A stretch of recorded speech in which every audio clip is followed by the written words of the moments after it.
Well, welcome everybody. We want to thank you for taking time from your busy schedule to join us for lunch today. We really appreciate what y'all do by coming to Jackson, away from home, away from family, to take care of some very important business for the state of Mississippi. And the National Guard is one of those pieces that y'all take care of. And we appreciate that. We really do. I'm not able to be with you today because I'm overseas visiting soldiers. We've got a footprint of soldiers all over the Middle East. We've got soldiers and airmen in Guam, in Europe. I've got 3,200 soldiers deployed with the 155 currently. Half of those are in Kuwait, the other half are deployed all over the Mideast. I've got a logistics command, the 184th out of Laurel, Mississippi. They are deployed to Kuwait, but they've got footprints in Iraq, Qatar, in Afghanistan. I've got airmen who are deployed all over the world. I've got a young lady who's in Alaska doing security work at a base up there. Mike Neighbors is with you, General Mike Neighbors, who is my Assistant Adjutant General for Air, and he'll be able to talk a little bit more about that and provide a few comments for you. Last week we deployed an aviation unit out the door, a medevac unit. They'll be going to Afghanistan doing work in an area that has a lot of different key terrain features, so it'll be great training for them to be over there. And we stand ready to deploy soldiers domestically to respond to hurricanes, to respond to flooding, tornadoes, earthquakes, and I'll talk to you more about that in a minute. Let me talk about the 155 for a minute. So we've got 3,200 men and women from Mississippi deployed with the 155. The command is actually a 4,000 member command. We partner with the state of Kansas on that deployment. They contribute about 800 soldiers to it. And then we've got a sprinkling of other states. Utah brings some experience with intelligence gathering with them, so they're with us over there. We've got a few soldiers from Georgia that also went with us.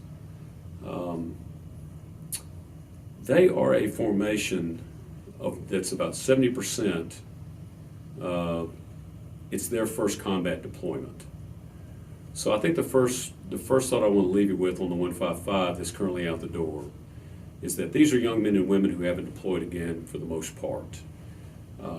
We deployed in 2005, the 155 deployed again in 2010, they deployed now in 2018. Every time they go out the door and return, we're adding another 2,500 veterans to the state of Mississippi footprint. And so I just want you to appreciate that when these young men and women go overseas, we're not sending the same people over and over and over again. We're bringing new blood back to Mississippi to be part of this community and to be better citizens. And people we should really recognize and give a lot of support to. So I hope you'll do that. We touch 82 counties with our soldiers. You know, the brigade is based out of Tupelo, but they have units all over the state. And in addition to that, they have soldiers and individuals that live in neighboring counties or neighboring cities who drive to drill to those units. So effectively, we're representing all 82 counties and jurisdictions with this deployment. So just know you've probably got a young man or woman in your city or county that has just gotten back from a deployment. We'll be seeing the 155 get back in the February to April timeframe. They'll be rolling back through Fort Bliss. We'll validate their participation and then we'll send them home as soon as we can. It's important now to get them home quickly and safely. That's why I'm going over to set conditions for two reasons. One is to make sure that we identify the young men and women that when they return home, they've got jobs.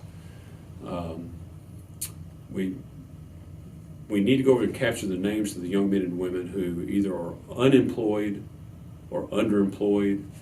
And then when we get home, we want to have jobs identified for them with state agencies or with the private sector or with NGOs that can help us build resumes and get them jobs in the nonprofit industry if that's necessary.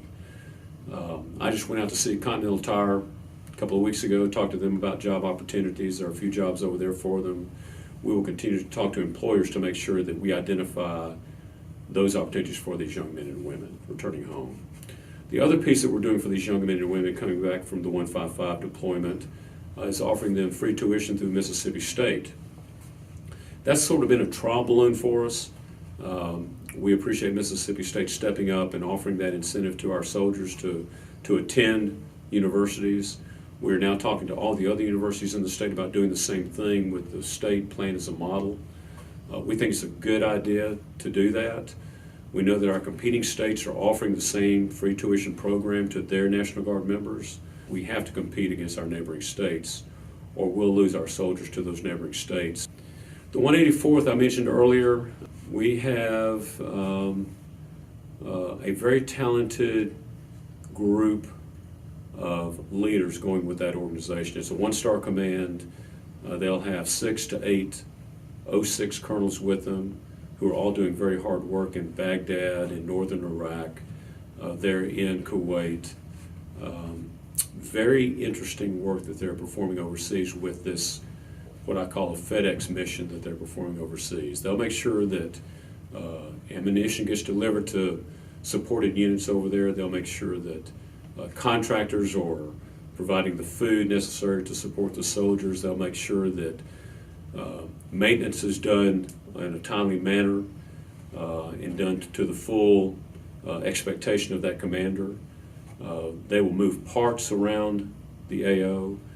They'll make sure that flights occur on time and that people are moved around the AO in a timely basis. So what they do is very difficult. They'll command over 10,000 soldiers and contractors while they are doing that hard work in the Middle East. That is an enduring National Guard and Reserve mission now, and they replaced a reserve unit on January 2nd, and they'll be there until the end of September when they'll return and be back in Mississippi. We've got a lot going on domestically. We've got a command here. We've got a Brigadier General Stan Boudritis, who commands our Domestic Response Brigade. They have been training all year on flooding. They've been training on earthquake response. They've been training on hurricane response. They actually deployed forward back in the fall as sort of a train-up. We had a hurricane coming in. It wound up not being as difficult as we thought it would be, but it allowed them the opportunity to train up and be prepared for this next season, this next year. They also respond to tornado response. Stan and his team oversee our aviation assets also. Our aviation assets are currently involved with the Air National Guard in an exercise called Southern Strike on the Mississippi Gulf Coast. They will work with active duty air units. They'll work with special forces units.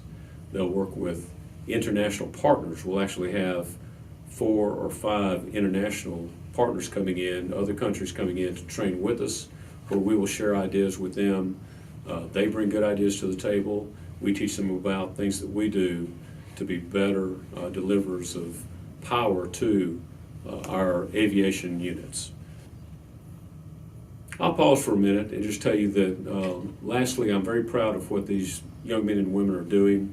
I am incredibly impressed, and I say this often, that we talk about the greatest generation, but you have young men and women in your communities who are now what I call a remarkable generation, because when they sign up to join the National Guard, they know that they're going to deploy somewhere.